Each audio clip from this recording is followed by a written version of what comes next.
Incentivos y restricciones.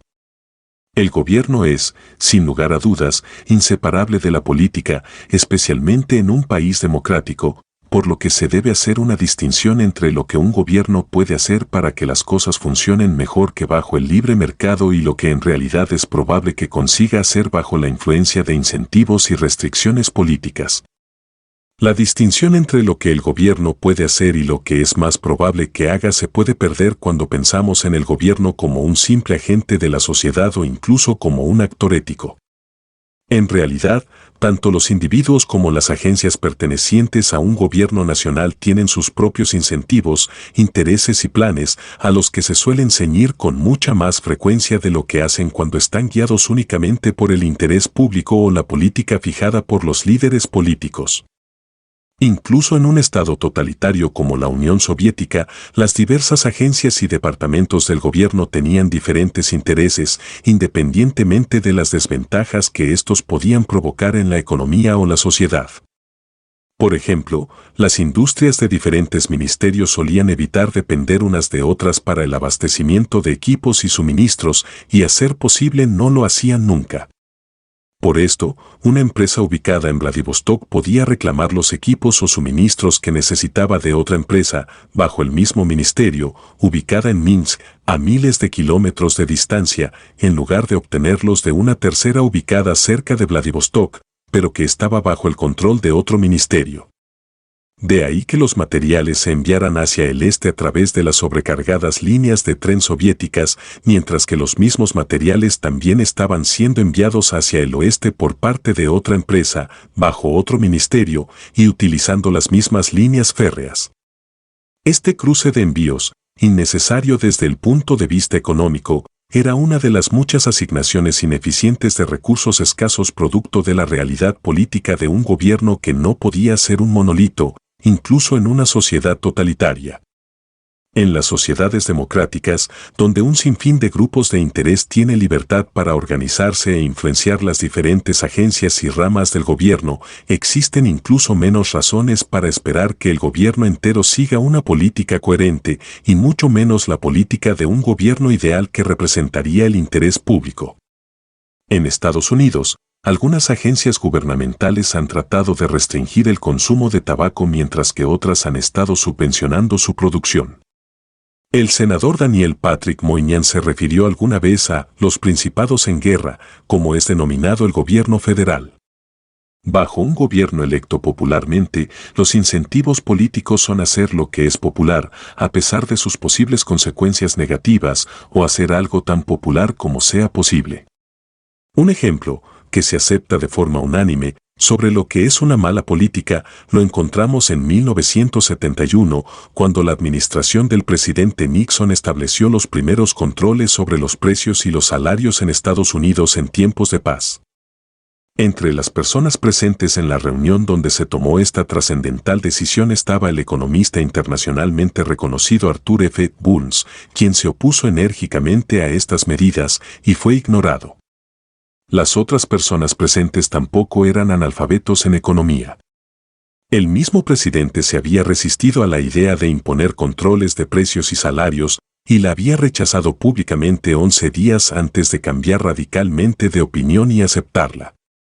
La inflación había provocado una fuerte presión por parte del público y de la prensa, conminando a los políticos a hacer algo. Con una elección presidencial a la vista para el año siguiente, la administración no podía darse el lujo de dar la impresión de no estar haciendo nada mientras la inflación se disparaba fuera de control. Sin embargo, ignorando estos problemas, los participantes en esta reunión se mostraron llenos de júbilo por todas las grandes decisiones que habían tomado ese día, según uno de ellos. En retrospectiva, sin embargo, recordó que se dedicó más tiempo a discutir sobre el momento más oportuno para el discurso que sobre cómo funcionaría el programa económico. Había una preocupación en particular de que si el discurso salía al aire durante el horario de máxima audiencia, esto provocaría la cancelación de la popular serie de televisión Bonanza, causando resentimiento entre el público. Esto fue lo que sucedió. El discurso de Nixon, pese a haberse transmitido en el horario de Bonanza, fue un gran éxito. El público sintió que el gobierno lo estaba protegiendo de los especuladores. Durante los programas de noticias de la noche siguiente, el 90% de la cobertura estaba dedicado a la nueva política de Nixon. La cobertura era favorable. Y el índice bursátil Dow Jones experimentó un alza de 32,9 puntos, el incremento más alto en un solo día hasta la fecha. En resumen, los controles de precios y salarios fueron un éxito político. En cuanto a sus consecuencias económicas, los ganaderos dejaron de enviar su ganado al mercado, los granjeros ahogaron a sus pollos y los consumidores vaciaron los estantes de los supermercados. En suma, la reducción artificial de los precios llevó a una contracción de la oferta y a un aumento de la demanda por parte de los consumidores. Por ejemplo, más carne de res estadounidense comenzó a ser exportada, sobre todo a Canadá, en lugar de ser vendida en el mercado estadounidense donde los precios estaban controlados. Así fue como el control de precios produjo, bajo la presidencia de Nixon, lo mismo que había producido en el Imperio Romano bajo Diocleciano, en Rusia bajo los comunistas, en Ghana bajo Crume y en numerosos otros lugares y épocas donde se practicó esta política.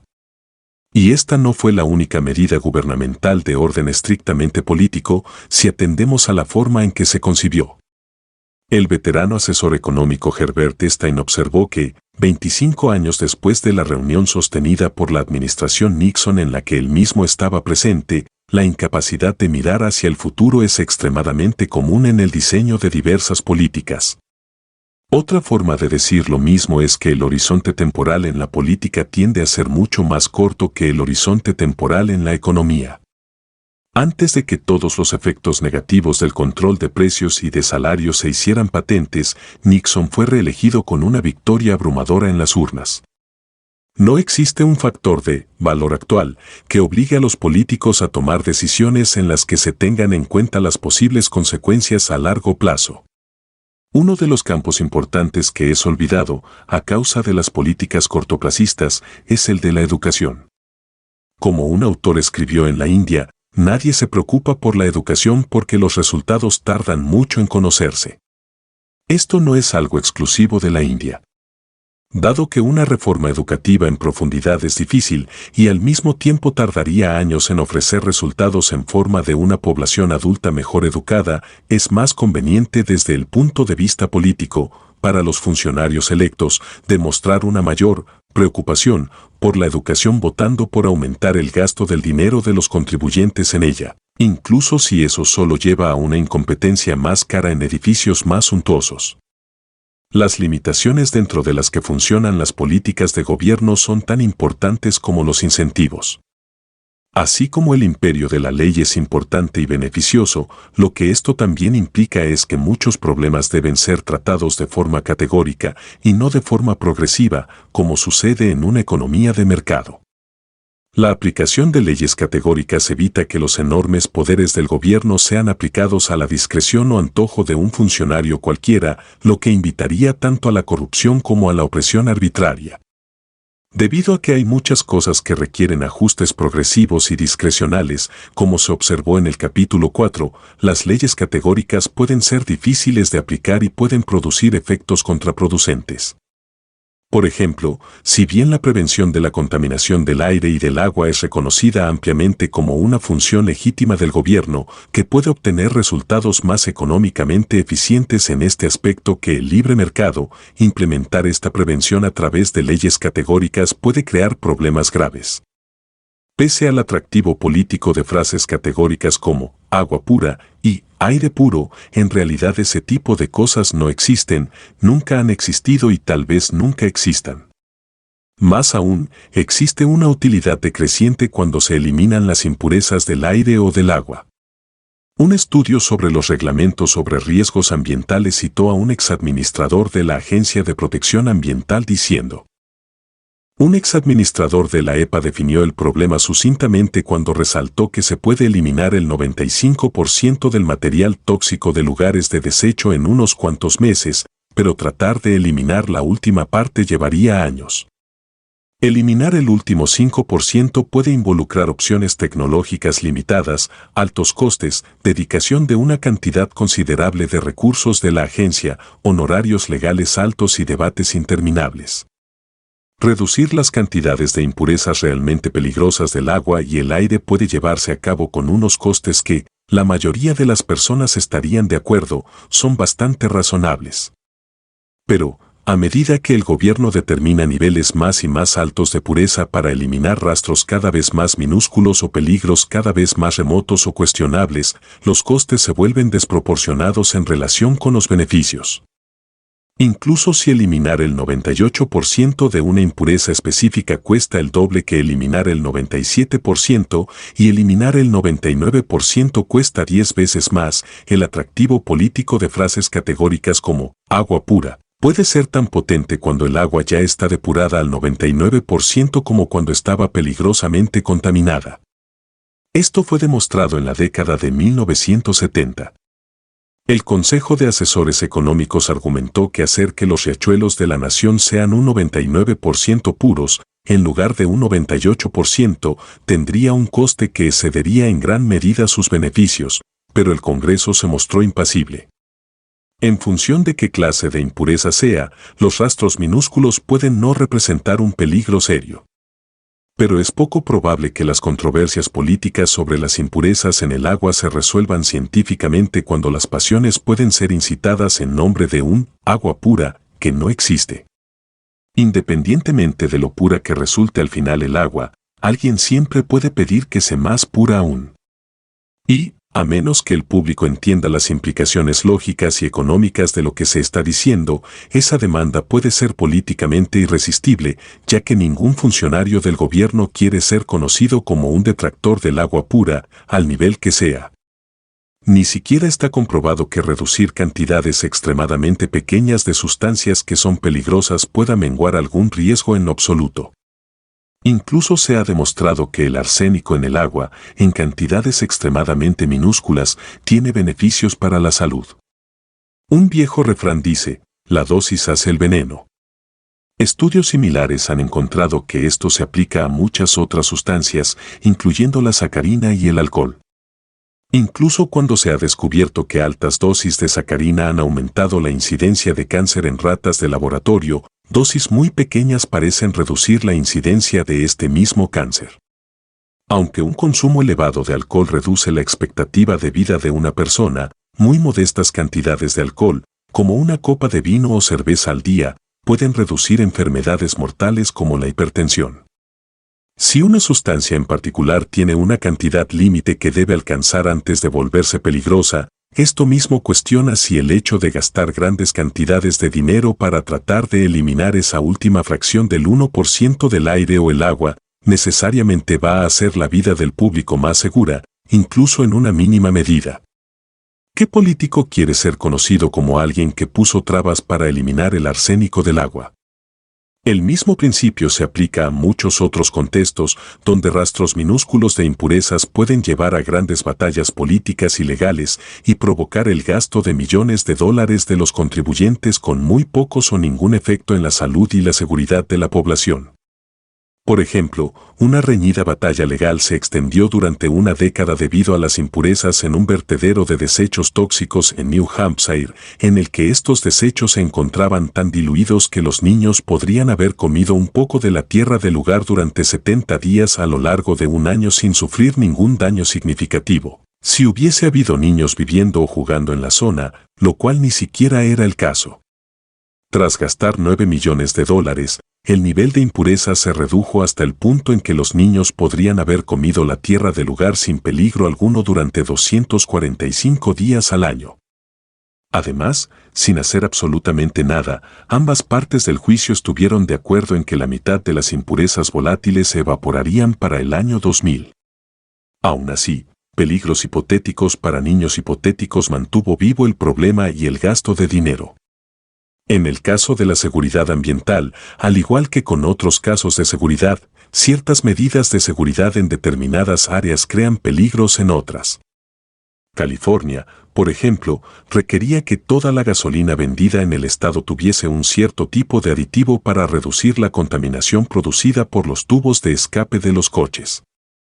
Sin embargo, este nuevo aditivo provocaba el goteo de los depósitos de las estaciones de servicio y los de los coches, en primer lugar contaminando las aguas subterráneas y en segundo lugar causando más incendios automovilísticos. De igual manera, los airbags instalados en los automóviles por orden del gobierno, con el fin de salvar vidas en accidentes automovilísticos, han llegado a matar a niños pequeños. Todas estas son situaciones de compensaciones graduales para encontrar el nivel y tipo de seguridad óptimo en un mundo donde estar categóricamente seguro es tan imposible como alcanzar un 100% de agua o aire puros. Las compensaciones graduales se llevan a cabo en todo momento en las transacciones individuales del mercado, pero oponerse a las demandas de aire o agua más puros o seguridad automovilística puede significar un suicidio político. Es por eso que decir que el gobierno puede mejorar los resultados de transacciones individuales en el libre mercado no es lo mismo que decir que, de hecho, así lo hará. Entre los costes externos más altos impuestos a una sociedad, se pueden encontrar aquellos que son exigidos políticamente por parte de legisladores y funcionarios que no pagan ningún coste, al mismo tiempo que imponen miles de millones de dólares en costes a otras personas para responder a las presiones políticas de defensores de intereses o ideologías particulares. En Estados Unidos, se estima que las regulaciones gubernamentales cuestan aproximadamente $4.400 por empleado en empresas grandes y aproximadamente $7,000 por empleado en empresas pequeñas. Entre otras cosas, esto sugiere que la existencia de numerosas regulaciones gubernamentales tiende a dar ventajas competitivas a las compañías de gran tamaño, ya que aparentemente existen economías de escala en el cumplimiento de estas regulaciones. Esto no está limitado a Estados Unidos. En algunos países islámicos, hacer que ciertas prácticas crediticias cumplan con los requerimientos de la ley islámica puede precisar un planeamiento financiero más complejo y costoso que en los países occidentales. Sin embargo, una vez que una institución financiera en el mundo islámico ha logrado crear uno de estos documentos a un coste considerable, el mismo documento puede ser utilizado incontables veces para transacciones similares, muchas más veces de lo que una pequeña empresa necesitaría, porque tiene menos transacciones. Como indicó la revista The Economist, los gestores pueden reciclar la documentación en lugar de crearla desde cero. Los contratos que ahora utilizan para hipotecas que cumplen con la ley Sharia en Estados Unidos provienen de modelos que fueron creados inicialmente para contratos de arrendamiento de aviones. Mientras que las regulaciones gubernamentales pueden ser defendidas por aquellos que las crean, al referirse a los beneficios que estas regulaciones proveen, la pregunta económica relevante es si estos beneficios valen los cientos de miles de millones de dólares en costes agregados que imponen a Estados Unidos. En el mercado, aquel que cree 500.000 millones de dólares en costes seguramente tendrá que crear más de 500,000 millones en beneficios que los consumidores tendrán que asumir. De otra manera, el productor puede arriesgarse a quebrar. En el gobierno, sin embargo, hay muy pocos incentivos o limitaciones para hacer estas comparaciones. Si se puede decir, de forma convincente, que una regulación gubernamental es capaz de resolver un problema o crear un beneficio, eso es, por lo general, suficiente para dar el visto bueno a los funcionarios gubernamentales encargados de aprobar esa regulación. Dado que también existe la posibilidad de que más beneficios sean creados a partir de otras regulaciones gubernamentales, y que sus costes también sean pagados por los contribuyentes, existen incentivos para seguir creando más regulaciones y pocas limitaciones para su crecimiento. El número de páginas en el Boletín Diario Federal donde se anuncian las regulaciones gubernamentales casi siempre aumenta. Una de las raras ocasiones en la que hubo una reducción fue durante la administración de Reagan en la década de 1980. Pero después de que la presidencia de Reagan llegara a su fin, el incremento en el número de páginas en el Boletín Diario Federal continuó.